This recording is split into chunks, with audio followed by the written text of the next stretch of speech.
peuple d'Afrique, peuple d'Israël, Malik Diaw, président du CNT du Mali, répond aux autorités ukrainiennes. Il s'adresse à la jeunesse de l'AES. C'est un message fort. On écoute ensemble, c'est important. Partagez. République du Mali, après avoir pris connaissance avec une profonde stupeur des propos subversifs des autorités ukrainiennes avouant leur implication dans l'attaque lâche, traître et barbare des groupes armés terroristes à Tizawaten, a décidé de la rupture avec effet immédiat de nos relations diplomatiques avec l'Ukraine. Les actes posés par les autorités ukrainiennes non seulement touchent à la souveraineté du Mali, mais aussi constituent une agression contre notre nation ainsi qu'un soutien au terrorisme international en violation flagrante du droit international, y compris de la Charte des Nations Unies. Le Conseil national de transition condamne fermement cette attaque injustifiée contre notre pays. Nous soutenons toutes les mesures adoptées par le gouvernement contre les agissements des autorités ukrainiennes. Nous sommes également en total accord avec la décision du gouvernement qui a demandé à l'ambassadeur de Suède le 9 août 2024 de quitter notre pays dans les 72 heures suite aux propos hostiles de son gouvernement. C'est le lieu de saluer la réaction prompte et diligente de l'ensemble des autorités de la Confédération des États du Sahel face à cette implication inacceptable des autorités ukrainiennes et de leurs alliés dans les affaires internes de notre confédération en général et de notre pays en particulier.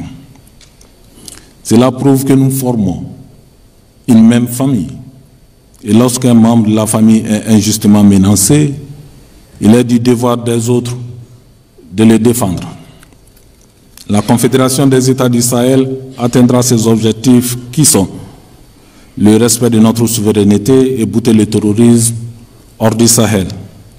Nous les atteindrons car, comme le rappelait fort le président de la Confédération des chefs d'État de l'Alliance des États du Sahel, le colonel Assimi Goïta, dans son adresse le 16 septembre dernier, la Confédération des États du Sahel est le choix des peuples du Sahel.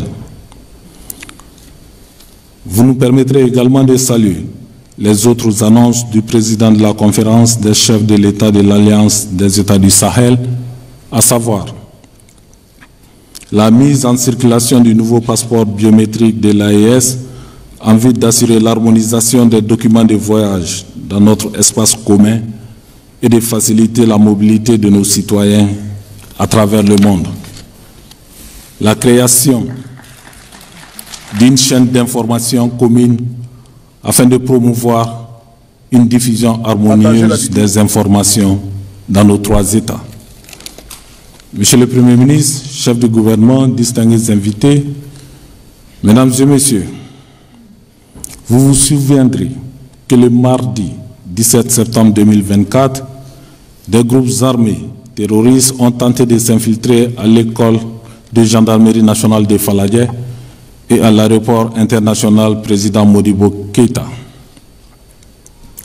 Face à cette tentative désespérée de ces individus sans foi ni loi aux objectifs inavoués qui ont voulu endeuiller le peuple malien et semer la confusion, et cela au lendemain de la fête de Mawlud, le Conseil national de transition a salué la prompte, déterminée et professionnelle réaction de nos forces de défense et de sécurité.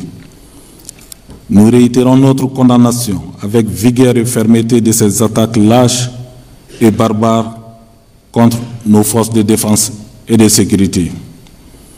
L'objectif de ces attaques perfides et lâches à l'approche du 64e anniversaire de notre indépendance était de terroriser nos populations, instaurer la peur face à notre peuple déterminé. Ils ont échoué et ils échoueront toujours, car notre peuple est un peuple averti désormais. Partagez la vidéo. Oui, le vaillant peuple du Mali digne descendant des glorieux empereurs, est un peuple averti qui préfère marcher fièrement, la tête haute, le regard fixe vers un État souverain, unifié et pacifié, que de courir les yeux fermés dans une impasse conceptuelle dite démocratique. Car ceux qui se croient aujourd'hui maîtres de cette démocratie n'ont malheureusement pas été des bons élèves à la matière. Notre réalité est loin d'être leur préoccupation et leur rêve est notre échec. Notre audace, notre courage et notre détermination les feront sortir de leur coma paternaliste. Notre audace, notre courage et notre détermination les feront sortir de leur coma paternaliste. Une troisième fois, si vous... Notre audace, notre courage et notre détermination les feront sortir de leur coma paternaliste. Distingués invités, mesdames et messieurs,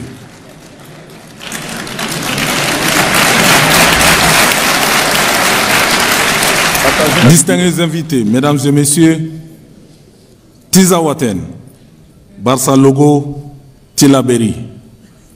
Et ce silence, ce lourd silence, ce silence de mort, ce silence difficilement compréhensible de certaines chancelleries, surtout africaines. Après le silence assourdissant suite à l'attaque lâche et barbare du bateau Tombouctou, qui a coûté la vie à des enfants et à des femmes, il y a de cela une année, voici à présent le silence diplomatique dans les cas Tizawaten, avec la complicité assumée des autorités ukrainiennes et de bien d'autres encore. Ce silence aussi, notre peuple, le brave et vaillant peuple de l'Alliance des États du Sahel, saura s'en souvenir. La culture du Sahel nous enseigne que la douleur est temporaire, mais la dignité reste éternelle. Plus de 10 jours après les tueries de Barça Logo et l'attaque des terroristes et de leurs alliés à Tizawaten, on a enregistré quelques condamnations de principe. Ces légères condamnations cachent mal en réalité la chape de plomb qui pèse désormais sur certaines consciences. La mémoire collective des habitants du Sahel retiendra ce silence et en tirera les leçons. Oui, nous nous souviendrons et pour toujours des attaques lâches et barbares de Tizawaten, de Barça Logo, mais aussi de Tillabéri contre des paisibles populations aux mains nues qui ne demandent qu'à vivre en paix sur les terres de leurs ancêtres. Oui, nous nous souviendrons, nous, mais pas ceux qui ont osé, car eux sont désormais au repos éternel par la toute-puissance de nos forces de défense et de sécurité. Que ceux qui se taisent face aux attaques lâches des terroristes et de leurs complices contre nos paisibles populations comprennent qu'un seul millimètre de l'espace géographique du Sahel ne sera occupé. Ce combat pour la souveraineté, l'intégrité territoriale du Sahel, les forces armées du Sahel le gagneront, Inch'Allah. Ils feront preuve de courage, de dignité, de fierté, de patriotisme face aux épreuves d'où qu'elles viennent. Nous gagnerons, nous les gagnerons parce que c'est un combat juste et noble. Et notre force réside dans la raison de l'esprit. La force de frappe et le professionnalisme de nos forces armées sont aujourd'hui des atouts précieux qui nous conduiront au succès escompté. Que les officiers, sous-officiers, militaires du rang et la haute hiérarchie militaire sachent que le soutien et l'accompagnement des populations que nous représentons au sein des organes législatifs de transition ne leur feront jamais défaut dans l'accomplissement de leurs exaltantes et noble mission de sécurisation des personnes